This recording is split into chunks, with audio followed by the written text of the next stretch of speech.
Been there before on like a unofficial high school, my sophomore year, when Coach Peckel had first had the job. So I kind of just from afar seen the things that he did with the program, turning it around.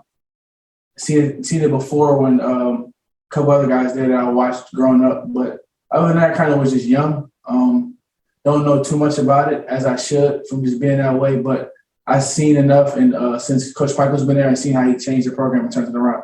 Some of the guys that were there were like Geo Baker. He's really one of the only guys kind of that was there. Everyone else was kind of upper class when he got the job.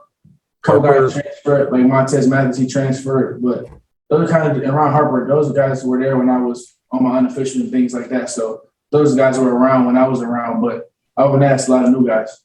That was one of our focal points today, just coming back and watching film and understand how they guard things, how they attack, and how they're aggressive.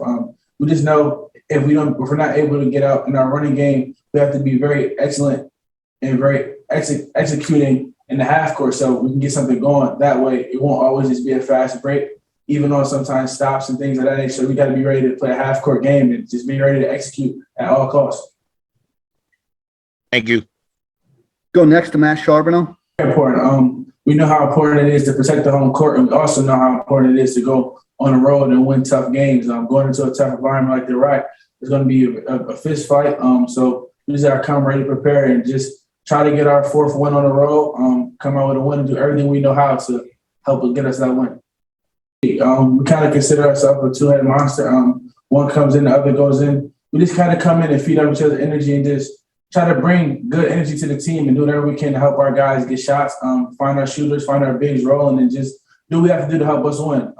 Us being aggressive, getting downhill and kicking out and doing things of that nature leads to us having assists. So we just try to come in, do our job to a T, kind of feed off one another. We give each other pointers when we see things from the bench from one another. So it kind of just helps us to go a long way because we're two guys that could potentially be playing a lot of minutes and just kind of just feeding off each other because it goes both ways. He helps me, I help him. So just us taking care of the ball. We strive on not turning the ball over.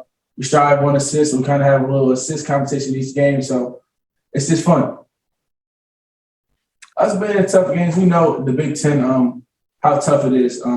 We know each game can be a dogfight no matter what people's records are. It's just one of those type of conferences. So we kind of want to come out and give our best shot from the beginning, but we know it can go either way. So I just see in the last couple of games that we've been in close-knit games, it brought a lot out of us. It showed us how tough we can be when we need to be. Just giving us adversity before down the road is going to always be helpful for us. But, I mean, it's just tough. With the team, we just kind of keep fighting, feed off each other, talk a lot about it, and just continue to grow in those type of situations. Those moments don't define us. They help us grow. So those close-knit games help us grow along. It's going to go a long way.